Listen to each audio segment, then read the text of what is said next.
한국. 특별할 건 없어. 10년 경력의 러시아 승무원이 있습니다.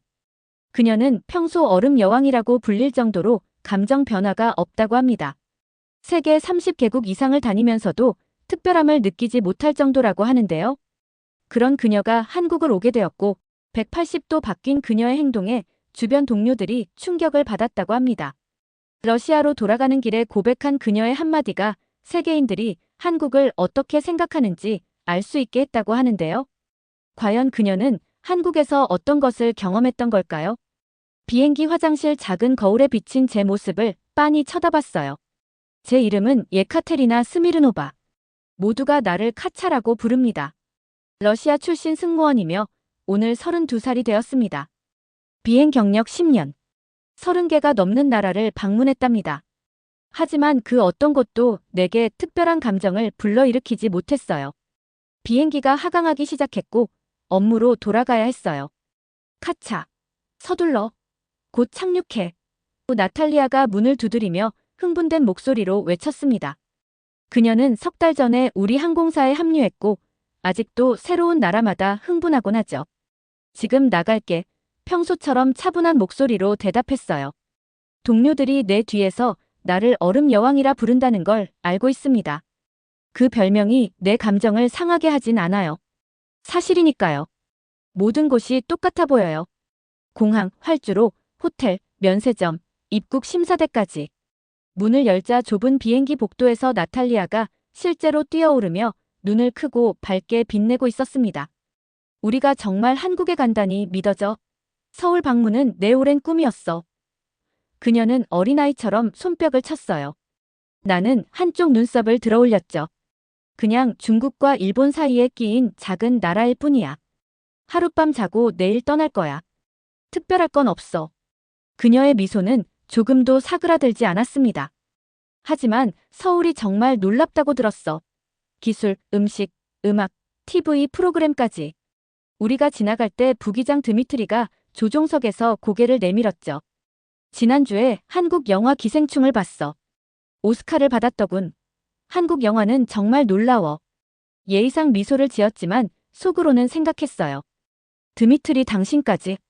어깨를 으쓱하며 말했습니다. 다 똑같아요. 관광객은 모든 나라에서 현지 음식과 관광 명소에 흥분하죠. 수석 승무원 올가가 우리 대화를 엿들었어요. 그녀는 거의 20년 동안 비행했습니다. 그녀는 제 마음을 읽는 듯한 눈빛을 보냈어요. 언젠가는 카차. 무언가가 너를 놀라게 할 거야. 그녀가 작은 미소와 함께 말했습니다. 비행기가 인천국제공항으로 최종 하강을 시작했답니다. 창문을 통해 한국이 보이기 시작했어요. 승객들은 짐을 챙기기 시작했고 나가기를 간절히 기다렸어요. 몇몇은 지쳐 보였고 다른 이들은 흥분했죠. 나는 문 옆에 서서 1000번도 넘게 했던 똑같은 인사를 했습니다. 저희 항공사를 이용해 주셔서 감사합니다. 즐거운 여행 되세요. 마지막 승객이 떠나자 승무원 칸에서 작은 여행 가방을 꺼냈어요. 꼭 필요한 것만 들어있었죠. 세계 공항에서 수도 없이 걸었던 똑같은 걸음으로 동료들을 따라 터미널로 향했어요. 한국에 대해 조금도 궁금하지 않아? 나탈리아가 제 옆에서 걸음을 맞추며 물었습니다. 대답했어요. 별로. 시간이 지나면 모든 나라가 식상하긴 마찬가지야. 비행기에서 내려 인천국제공항으로 들어섰습니다. 늘 하던 일상적인 루틴을 준비하고 있었죠. 아시다시피 입국 심사, 수화물 찾기, 호텔 이동, 잠자기, 반복. 너무 많이 해서 눈을 감고도 할 수 있을 것 같았어요. 하지만 터미널에 들어서는 순간부터 예상치 못한 작은 일들이 일어나기 시작했답니다. 먼저 공항 자체가요. 마치 공상과학 영화에서 본 것 같았어요. 깨끗하다는 말로는 부족했습니다. 바닥이 실제로 반짝였어요. 수화물 시스템은 너무나 원활하게 작동해서 우리가 캐러셀에 도착하자마자 가방이 나타났습니다. 대부분의 장소처럼 30분 동안 기다릴 필요가 없었죠. 입국 심사대에서 김민준이라는 젊은 직원이 내 여권을 살펴봤어요. 그가 완벽한 러시아어로 말했어요. 도브리데니 예카테리나 스미르노바. 한국에 오신 것을 환영합니다. 몇 번이나 눈을 깜빡였습니다. 제대로 들었는지 확신할 수 없었죠. 러시아어를 하시나요? 제가 물었어요. 그는 겸손한 미소와 함께 대답했습니다. 조금이요. 방문객들을 제대로 환영하기 위해 여러 언어로 인사를 배우려고 노력해요. 걸어가면서 혼란스러웠어요. 다른 나라의 입국 심사관들은 겨우 눈맞춤조차 하지 않았는데 내 모국어로 인사하다니요. 수암을 찾는 곳으로 가는 길에 또 다른 것이 내 주의를 끌었습니다. 고등학생 소녀. 아마 15이나 16살쯤 되어 보이는 아이가 멈춰서서 나이 지긋한 청소 아주머니에게 살짝 인사를 했어요. 그녀는 고생 많이 하십니다처럼 들리는 한국말을 했습니다. 청소 아주머니는 따뜻하게 웃으며 답했죠. 저 소년이 청소 아주머니에게 뭐라고 말한 거지? 비행 중에 한국어 문구를 공부하던 나탈리아에게 물었어요. 고생 많으셨습니다라고 한 것 같아요. 한국인들은 종종 그렇게 서비스 직원들에게 감사를 표현해요. 소년이 걸어가는 것을 지켜보며 눈살을 찌푸렸어요. 내가 방문했던 대부분의 나라에서 청소 직원들은 사실상 보이지 않는 존재였죠. 사람들은 그들을 힐끗 쳐다보지도 않고 지나쳤어요. 하지만 여기서는 10대 소년이 청소 아주머니에게 존경을 표하며 인사했답니다. 공항 밖에서 우리는 호텔 셔틀버스에 탑승했습니다. 운전기사는 친절한 눈빛을 가진 중년 남성이었고 인사하며 고개를 숙였죠. 도브로 포잘로바트 브 코레우. 그가 러시아어로 말했어요. 한국에 오신 것을 환영합니다. 입국 심사관처럼 말이었죠. 내가 가방을 들려고 하기도 전에 그는 우리 짐을 모두 직접 싣겠다고 고집했습니다. 내가 가방을 들려고 하자 그가 간단한 영어로 말했어요. 당신들은 한국의 손님이에요. 편히 계시면 됩니다. 호텔에서도 친절함은 계속되었답니다. 지원이라는 젊은 여성 리셉셔니스트가 빠르게 체크인을 도와주었어요. 우리가 러시아에서 왔다는 것을 듣고 그녀는 간단한 러시아어 문구로 말하기 시작했죠. 서울 보고 싶어요? 그녀가 서툴지만 이해할 수 있는 러시아어로 물었습니다. 그런 다음 지하철 지도를 꺼내 형광펜으로 표시하며 유명한 지역으로 가는 최적의 경로를 세심하게 설명해 주었어요. 여기는 명동, 쇼핑 아주 좋아요. 여기는 경복궁, 아주 아름다워요. 아주 오래됐어요. 그 옆에 별표를 그렸죠. 그리고 여기는 남산타워, 꼭대기에서 서울 전체 볼 수 있어요. 우리 뒤에 줄이 생겼음에도 그녀는 거의 10분 동안 모든 것을 설명했답니다. 왜 모두가 이렇게 친절하지? 엘리베이터로 향하며 올가에게 속삭였어요. 올가는 어깨를 으쓱했죠. 아마 기본적으로 좋은 서비스겠지. 고개를 저었습니다. 다르게 느껴져. 더 개인적인 느낌이야. 마치 그들이 정말 신경 쓰는 것처럼. 호텔 방에서 침대 위에 여행 가방을 던지고 창밖을 바라봤어요. 서울 도시가 어두워지는 하늘을 배경으로 빛의 바다처럼 펼쳐졌답니다. 높은 건물들은 수천 개의 창문들로 반짝였고 화려한 간판들은 읽을 수 없는 언어로 번쩍였어요. 여기서도 거리가 깨끗하고 질서정연한 것이 보였습니다. 잠을 이룰 수 없었어요. 내 언어를 알았던 입국심사관, 청소 아주머니에게 감사를 표한 10대, 우리 가방을 돕겠다고 고집한 운전기사, 우리가 길을 찾도록 많은 시간을 할애한 리셉셔니스트까지. 이 모든 것들이 계속 머릿속을 맴돌았죠. 지원이 준 지하철 지도를 집어들고 손가락으로 화려한 선들과 그녀가 표시해준 장소들을 따라갔어요. 아마도 내일 실제로 이것을 사용할지도 모르겠더군요. 호텔 창문으로 밝은 햇살이 쏟아지며 잠에서 깨어났습니다. 잠시 어디에 있는지 잊었어요. 그때 생각이 났죠. 대한민국 서울. 제가 그저 또 하나의 경유지라고 무시했던 그곳이었답니다. 문 두드리는 소리에 생각이 중단되었어요. 나탈리아였습니다. 이미 옷을 갖춰 입었고 흥분으로 뛸 듯했죠. 그녀가 눈을 크게 뜨고 간청했어요. 명동에 쇼핑하러 가자. 모스크바로 돌아가는 비행기는 저녁 7시까지 없어 하루 종일 구경할 수 있다고. 다른 날이었다면, 다른 나라였다면 거절했을 거예요. 호텔에 머물며 책을 읽거나 TV를 봤겠죠. 하지만 어제 보았던 모든 것 이후로 저는 호기심이 생겼어요. 그것은 저에게 새로운 감정이었답니다. 제 자신도 놀라며 동의했습니다. 좋아. 나탈리아의 입이 떡 벌어졌어요. 정말? 같이 갈 거야? 그녀의 시선을 외면하면서 대답했어요. 마음 바뀌기 전에 안내나 해. 30분 후 우리는 명동으로 향하는 지하철에 있었습니다. 지하철 칸은 너무 깨끗해서 바닥에 내 모습이 거의 비칠 정도였어요. 디지털 화면은 한국어, 영어, 중국어, 일본어로 역 이름을 표시했죠. 녹음된 목소리가 여러 언어로 각 정류장을 명확하게 안내했어요. 나탈리아에게 속삭였습니다. 이건 내가 본 가장 깨끗한 지하철이야. 싱가포르보다도 깨끗해. 명동역에서 나오자 색깔과 소리, 에너지의 소용돌이 속으로 들어갔어요. 거리는 사람들로 가득 차 있었습니다. 상점 스피커에서는 음악이 흘러나왔고 공기 중에는 맛있는 냄새가 가득했죠. 러시아어 간판이 있는 화장품 가게에 들어갔어요. 안에서 젊은 여성 판매원이 친근한 미소로 다가왔습니다. 즈드라스트부이체. 안녕하세요. 그녀가 러시아어로 인사했어요. 저희 가게에 오신 것을 환영합니다. 제 이름은 송혜진입니다. 눈이 커졌어요. 당신도 러시아어를 하시나요? 조금이요. 그녀가 겸손하게 대답했습니다. 많은 러시아 관광객들이 우리를 방문해서 배웠어요. 이 보습제는 러시아 고객들에게 매우 인기가 있습니다. 추운 모스크바 겨울에 잘 맞아요. 그렇게 혹독한 날씨에서는 피부에 특별한 보호가 필요하죠. 그녀는 단순히 제품을 판매하는 것이 아니었어요. 우리에게 보습제가 필요함을 이해하고 있었답니다. 저는 평소에 기념품을 거의 사지 않는데도 작은 크림 항아리 하나를 샀어요. 분비는 거리를 계속 걷다가 저를 멈춰서게 한 무언가를 발견했습니다. 한 젊은 남자가 쇼핑백을 내려놓고 노인 여성이 무거운 가방을 계단 위로 옮기는 것을 도와주고 있었어요. 아무도 그에게 부탁하지 않았는데 그는 그저 누군가 어려움을 겪는 것을 보고 도와준 것뿐이었죠. 나탈리아에게 말했어요. 오늘 이런 일을 3번째 봤어. 우연일까? 나탈리아는 어깨를 으쓱했답니다. 한국인들이 정말 친절한 건가 봐. 한 한식당에서 점심을 먹었습니다. 우리가 식당을 막 나섰을 때 비가 내리기 시작했어요. 금세 폭우로 변한 무거운 빗방울이었죠.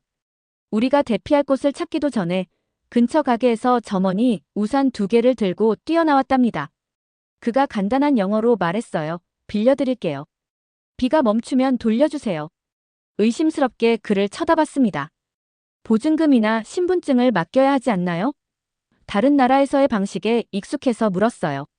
그 남자는 혼란스러워 보였다가 미소 지으며 고개를 저었습니다. 보증금 없어요. 여기는 한국이에요. 그때 내 휴대폰에서 메시지 알림이 울렸어요. 모스크바로 돌아가는 비행기가 3시간 지연되었답니다. 보통은 짜증이 났겠지만 오늘은 이상하게도 안도감을 느꼈어요. 이 수수께끼 같은 나라를 더 탐험할 시간이 생겼으니까요. 쇼핑백을 두기 위해 호텔로 돌아왔을 때 매니저가 우리에게 다가왔습니다. 비행기가 지연됐다고 들었어요. 무료 시티 투어에 참여하시겠어요? 20분 후에 출발합니다. 무료 투어라니. 지연된 승객들을 위해 호텔이 그런 것을 제공한다는 말은 들어본 적이 없었어요.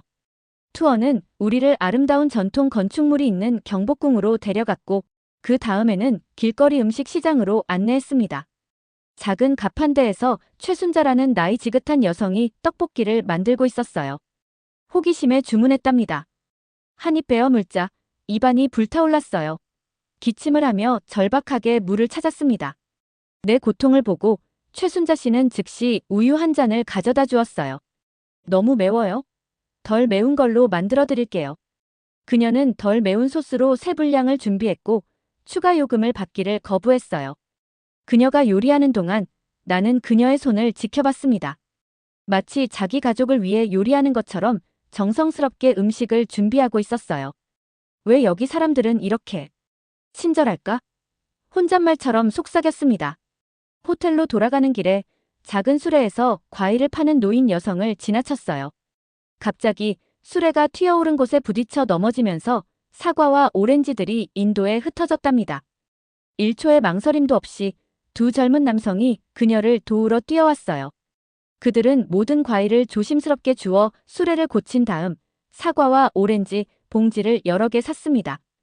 그들이 원래 과일을 살 계획이 없었다는 것을 알아챘어요. 하지만 그들은 어쨌든 샀답니다. 나탈리아에게 속삭였어요. 봤어? 그들은 단지 도와준 것이 아니라 그녀를 돕기 위해 과일까지 샀어. 누가 그런 일을 하겠어? 10년 여행 생활에서 처음으로 내 안에서 무언가 변하고 있음을 느꼈습니다. 얼음 여왕이 점점 녹아내리기 시작했답니다. 저녁이 되어 지연된 비행기를 타기 위해 공항으로 돌아갈 시간이었어요. 택시가 인천국제공항에 가까워질수록 저는 뜻밖의 감정을 느꼈답니다. 떠나게 된다는 슬픔이었죠. 이제 공항이 달리 보였어요. 어제는 그저 또 다른 공항일 뿐이었습니다. 오늘은 전에 놓쳤던 것들이 눈에 들어왔죠.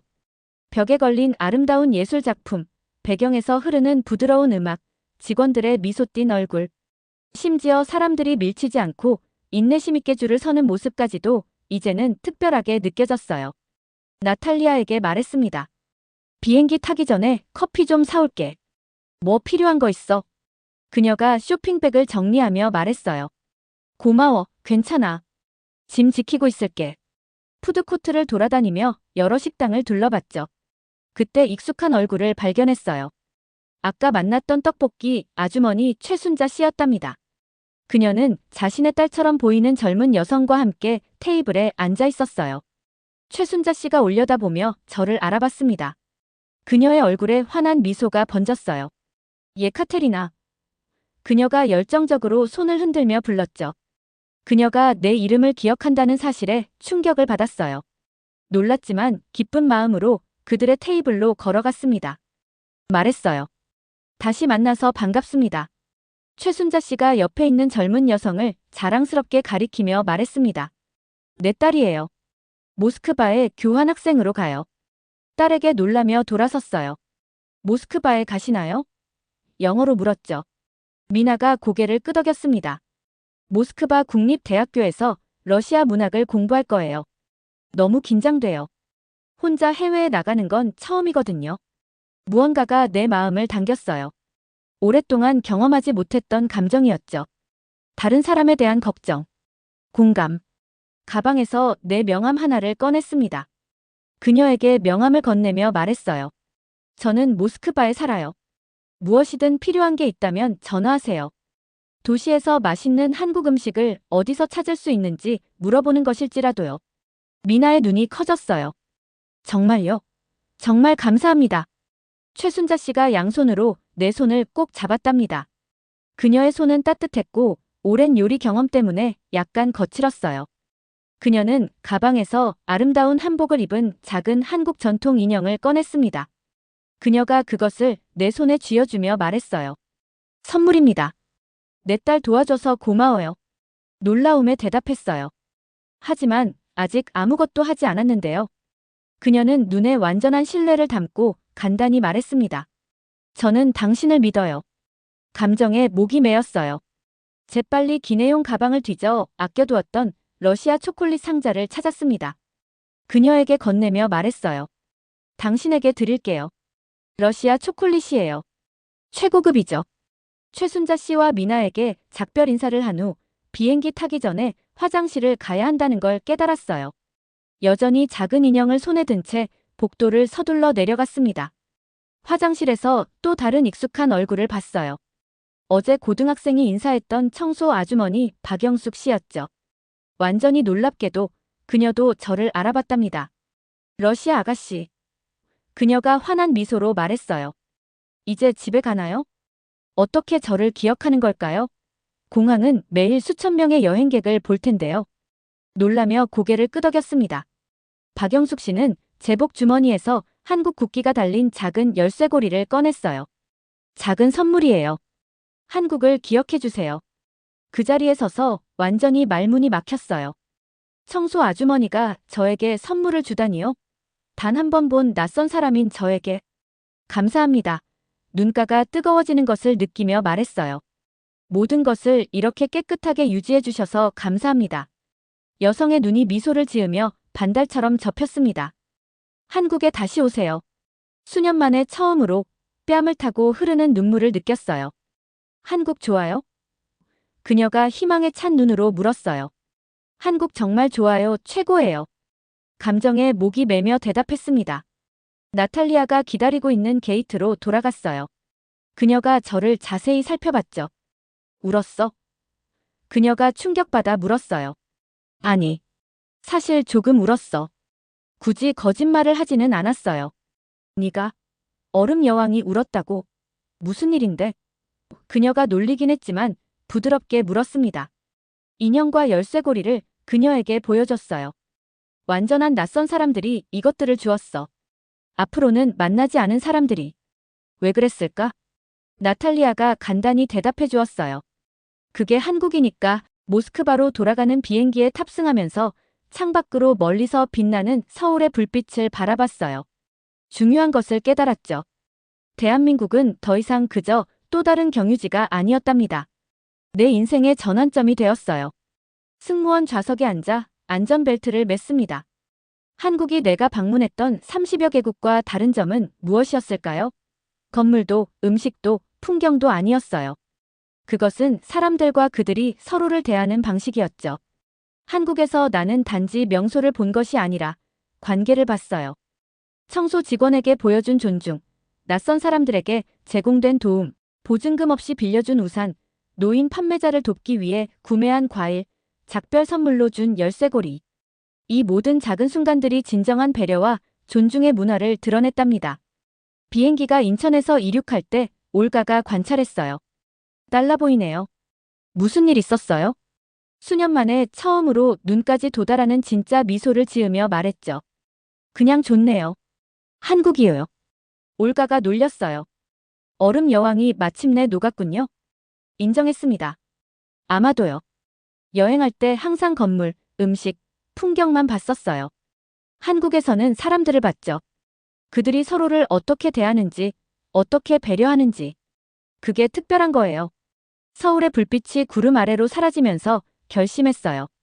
언젠가 한국에 다시 돌아오리라고. 지나가는 승무원이 아닌 진정한 방문객으로서.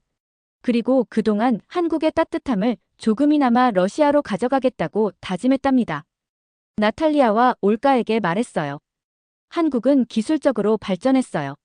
하지만 그들은 다른 무언가에서 더욱 발전했어요. 사람들을 배려하는 방식에서요. 그것이 진정한 진보죠. 인형과 열쇠고리를 조심스럽게 가방에 넣었어요. 어떤 비싼 기념품보다 더 가치 있는 보물이었습니다. 얼음 여왕은 이제 더 이상 없습니다. 중국과 일본 사이의 작은 나라에서 발견한 예상치 못한 따뜻함에 의해 변화된 거죠. 가볍게 잊을 수 있는 경유지가 아니라 영원히 내 마음을 바꿔놓은 곳이 된 나라였답니다. 비행기가 밤하늘 속으로 더 높이 올라가면서 저는 혼잣말로 속삭였어요. 가장 위대한 기술은 건물이나 지하철이나 공항에 있는 것이 아니라 사람들이 서로를 대하는 방식에 있어요. 그것이 내가 한국에서 배운 것이죠. 그리고 10년 비행 경력을 가진 제가 처음으로 다른 나라를 또 가고 싶어졌답니다. 이상으로 오늘의 사연 마치겠습니다. 구독과 좋아요 꾹 눌러주시고 사연에 대한 댓글 남겨주시면 영상 제작에 큰 힘이 됩니다. 이 영상을 보시는 모든 분들께 행복이 가득하기를 바라겠습니다.